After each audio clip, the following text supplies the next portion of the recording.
mga kalingap, isang mapagpalang umaga, tanghali, gabi po sa inyong lahat. Ako po muli ang inyong lingkod, Maestro 21 TV po. At sa ating pong paksa, sa ating video ngayong gabi ay pag-uusapan po natin ang tungkol po sa interview ni Kuya Val sa lolo po mismo, po nila Erica at Sheila May. At ito nga po ay naging usap-usapan po ang ng lahat ng community po, dito sa community po ng Kalingap, ang tungkol po sa kontrobersyal na pangyayari tungkol po sa mga mag-anak na ito. At ito nga po ay yung usap-usapan kung bakit ang magkapatid o pamilya po ni Erica kasama po ni Sheila May at ultimo po yung kanya pong ina ay inilaglag po ang kanila pong lolo at kasama na rin po rito ang kanila pong kamag-anakan. At dito inilabas po, ibinulalas po lahat, nagsama ng loob ng kanila pong lolo doon po sa naturang interview po ni Kuya Val. Pero bago po yan mga kapatid, ay magbigay-pugay muna po tayo sa ating ama at founder po ng Kalingap na si Kuya Val Santos Matubang, Ate Edna Vlog, Kalingap Rob, Ruelog Malalag at Kalingap Dan at siyempre kay Kuya Brooks. So mayroon po akong ipapakita sa inyo na maikling video clip na galing po sa vlog po ni Kuya Val at mamaya ito po ang ating pagbabasihan ng pagbibigay ng komento, opinyon at kuro-kuro at reaction. Tunghayan po natin mga kapatid. Tay, magandang araw po sa iyo. Magandang araw din. Ang pangalan mo, Tay? Miguel Surita. Miguel Surita. Ikaw yung unang gi-vlog ni Roel? Umpo. Para tulungan. Siya po. Ngayon, bakit napunta kay Erica yung tulong? Ay, di ko nga po alam at siyang napukusan na nila Rab. Ang sayata ni Ruel, inilipat kay Rab, parang hindi daw kayang Ewan ko, hindi ko alam. Yung natagpuan si Erica, parang si Erica ang parang turnover ni Ruel kay Rab. Kalingap Rab. So yun, ginawang Kalingap Angels. Yun nga. Ayun. So maliwanag po mga kaibigan. No? Bakit ay parang masamang loob sa papo mo? Ikaw na magsasabihan ng mukhang kwarta. Ganyan. Aba, anong kwarta mo bigyan sa akin? At sasabihin sila. Siya may sabi mukhang kwarta ka. Si Sheila May. Mukhang kwarta ka daw? Itong tanda kong ito, sabihin ako lang ganyan. Walang kaugali. Grabe naman. Hindi dapat bilang isang apo, huwag magsalita ng ganon. Sa lolo na sabihang mukhang pera. Saan sila nang galing? Sa amin. Nagpalaki. Kami nagparal, kami nagpalaki kanila. Wala silang utang na loob. Bakit tayo, sobrang mo sa kanila, hinanakit? Dahil dyan? Sa mga winiwikan na sa amin na lapastangan yung mga apo nila. Lapastangan nila kami. Kaya ayaw ko na. Mas hindi kayo magkasurundo. Hindi ko hinagad na magkaalis pa kami. Maski yung ina niya. Yung ina wala din namang kwansan. Anak mo yung ina? Po. Pero bakit ayaw mong anak mo? Hindi nga po marunong magpangaral sa anak. Dapat isang magulang, pangaralan yung anak niya para matuwid. Matuwid yung mga anak nila. Wala. Kampi pa dun sa anak. Pinagsisiraan pa nga yung nanay niya. Yan daw ay talagang naghahambog lang. Magkasakit. Bakit ganun sila? Ay, awan ko doon. Hindi ko alam. Lovers, gumagawa ng kasinungalingan yung iba. Yung Ima Torres po ang laging araw-araw ni Sheila May kausap. Ima Torres. Ima Torres po lagi yung kausap nila? Yung namumuno po sa Ilaber. Parehas po sila ng tamang panggawa ng kwento. Puro paninira. Pagkalkal ng buhay. Yun lang. Baka nang paano magkasundo kayo. Ano kung patirahin ka sa bahay nilang bago? Ay, dito lang ako sa Butukan. Hindi na magkita sa gayong mga klaseng tao. So tay, anong mensahe mo kay sila may kung sakaling nakikinig sa atin? Ay, kung nakikinig ka naman, sila mi, yung mga asal mong ginagawang ganyan, hindi pwede sa akin. Ayaw ko nung lalapastangan ninyo nagpalaki sa inyo. Ilang taong kayo na pa sa amin. Pinaaral kayo, hatid sundo ng motor, kahit maulan. Pero nagawa ninyo sa amin, lula mong ganito. Yun ang masasabi ko sa iyo. Kay Erika tay, Erika. Siya rin po yung parehas ng dalawang Parehas silang ugali? parehas lang. Bakit nagbago sila ng ugali? Bakit nagkapira ano? Pagkapira nila, wala na. Kapira? Hindi ko ma-interest yung pira nila. Yung sa akin ay yung ugali nilang ayusin nila. Ayaw ko nung gayang mga klaseng mga bata. Walang mga ugali? Walang ugali. Lapastangan masyado. Walang hiya. Tumulong sila sa inyo, kung may pera sila may. Ay, kung. Wala pala. Wala yan. Wala yan. Nising ko, wala kayong natatanggap? Ay, nung nag-akong pa si Rab.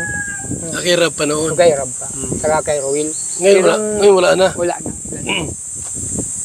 Sige lang nga, Prab ba? Di na kayo binablog? Ay, di na. Si Ruel, yun, di wala na rin si Ruel. Wala na din po. Nag-vlog. Wala na din po. Okay.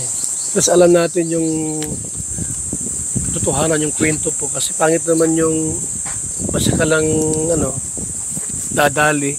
Mahirap. Mahirap man yun. So mula na rin po sa kanila, kung sino po itong dalawang ito na apo nila po na sabi nga ni tatay, lang ugali. Salamat po para Yan mo tay at nalaman ninyo para minsan makadaan para malinis yung ginagawa nilang kasinungalingan sa amin. So yan mga kalingap at natunghayan po natin ang pahayag po ng lolo po nila Erika at Sheila May tungkol po sa kanya pong nararamdaman po tungkol po sa kanya pong mga apo. Okay? Nakakalungkot pong isipin mga kapatid na ang mga magkakamag-anak na ito ay nagkakasiraan po nang dahil po lamang po sa pera. Okay? So ito po yung sinasabi po natin mga kapatid na nang dahil po sa pera, marami pong mga relasyon po ang nasisira. Relasyon po ng mga kamag-anak, magkakaibigan, magkakapatid at mga kakilala. Okay. So talaga naman pong sinasabi po natin na ang pera po ay ito po ay punot dulo ng kademonyuhan. Okay? So ano kaya ang nararamdaman ng magkapatid na ito na mula po sa kanila, maririnig po nila mula po sa kanilang lolo ang mga ganitong pahayag. Okay, so inaasahan po natin na sana ang mga mag-anak ay nagmamahalan, ang mga mag-anak ay hindi nagbabangayan, lalo na po at ibino-broadcast po dito sa social media po ang kanila pong mga problema na dapat ay sila mismo ang mag-aayos. Pero sa aking pong pag-obserbar sa pagpapahayag o pananalita po ng lolo po nila Sheila May at Erika ay ramdam po ng inyong lingkod ang sakit na kanya pong nararamdaman. Okay. So, sino ba naman po ang hindi masasaktan po kapag ang iyong mga mismong kamag-anak o mismong apo mo ang magsasabi na ikaw ay isang mukhang pera. So, ito po ay labis-labis na ikinalulungkot o kinakasama ng loob po ng lolo po nila Erika at Sheila May. Ito po ay isang kalapas-tanganan po sa isang taong nagmahal na bilang lolo at bilang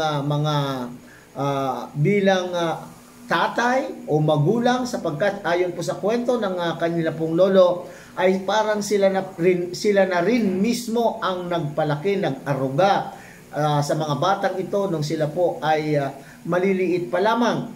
At sinasabi ng lolong ito na siya rin din daw po ang nagpaaral sa mga ito at siya din daw po ang naghahatid sundo umulat umaraw ay siya po ang naghahatid sundo sa magkapatid nung sila po ay nag-aaral pa lamang. So, nasaan ang konsensya ng magkapatid na ito? Nang dahil po sa pera ay pwede nilang ipagpalit pala ang pagmamahal na kanila pong tinamasa sa kanila pong lolo na sila po ay maliliit po lamang. So ito po sana mga kapatid ang ating iiwasan ng dahil po sa kinang ng pera o ng dahil po sa natatamo natin tagumpay sa buhay o dahil sa mga sulsul po ng mga nakapaligid sa atin ng dahil po sa kasikatan ay dapat natin iwasan. At sana ay hindi tayo malunod sa isang basong tubig lamang. Dapat tayong marunong tumingin kung saan po tayo nagmula. Okay? So, alalahanin nyo, Erica at Sheila May, na kung anuman ang ginawa nyo ngayon sa sinasabi nating magulang po ninyo o sa lolo po ninyo, ay isa rin din po ang inyo pong tatamasain sa inyong pagtanda. Talaga pong nakakalungkot pong pagmasdan po ang lolo po nila Erica at Sheila May. Sapagkat sa edad pong yan ay siya po ay nakakaranas po ng kalapastanganan sa kanya pong mga apo. Sa mga kanyang apo lamang. Okay. Samantalang sinasabi po ng lolong ito na siya po ay mayroon pong 9 na anak pero walang man lang sa 9 na kanyang anak na gumawa po sa kanya. Sana ay matutunan ng magkapatid na ito na sundan na muli ang landas patungo po sa kanila pong lolo at sila po ay makapanghingi ng kapatawaran at nang sa ganun ay maging maligaya na muli ang kanilang lolo. Kasi sa ating po nakikita ay may edad na rin po ang kanila pong lolo at ito po ay sa ating palagay ay hindi na masyadong magtatagal pa sa mundong ibabaw pero hindi po naman natin po yan ipinagdadasal. Sana po ay humaba pa ang buhay po ni lolo pero ang ibig kong sabihin hindi maganda na tayo pong mga bata ay tayo ay maglalapastangan po sa isang matanda nating kamag-anakan. Sana sa edad po ni lolong yan ay sana ay pinupuno po nila o pinupuyos po nila ng pagmamahal ang kanila pong lolo. At bilang tanda rin po na sila po ay nagbibigay galang at ibinabalik po sa kanilang lolo ang mga pagmamahal na kanila pong naramdaman nung sila po ay bata. Wag po sana kayong magpabulag kung ano man po ang inyong tinatamasa na siyang ibinibigay naman po ng inyo pong mga sponsor. Alalahanin po ninyo na ang mga sponsor ay hindi natin alam kung hanggang saan po ang kanila pong kakayanan na tumulong po sa inyong pamilya. Okay? So, hindi habang buhay na pwede kayong umasa sa inyo pong mga sponsor. Saan po kayo pupulutin kung mawala na ang mga sponsor na ito? So, sana ay magkasundo na muli at gaya nga po ng sinasabi po ni Kuya Bal na ang layunin po naman po ni Kuya Bal po dito kung bakit po ay nagpunta at upang malaman po ang katotohanan at sa ganun po ay maiayos po ang kanilang pamilya. Hanggang dyan na lamang po ang ating maikling reaksyon. Sana po wag pong kakaligtaan, suportahan po ang mga kasamahan po natin dyan sa Karepa, sa pamumuno po yan ng aming pong presidente Javier De Leon aka Birador. At ganoon din po sa ating mga Kalingap partners, Kalingap charity vloggers at siyempre sa ating pong founder Kuya Bal Santos Matubang, Ate Edna Vlog, Kalingap Rob, Rowel Malalag, Kalingap Dan, and Kuya Brooks. At maraming salamat po sa ating mga taga-suporta na parating pong sumusuporta sa ating pong mga upload at sa ating pong mga Live. Muli, magandang gabi po sa inyong lahat. Pagpalain nawat po tayo ng ating may kapal.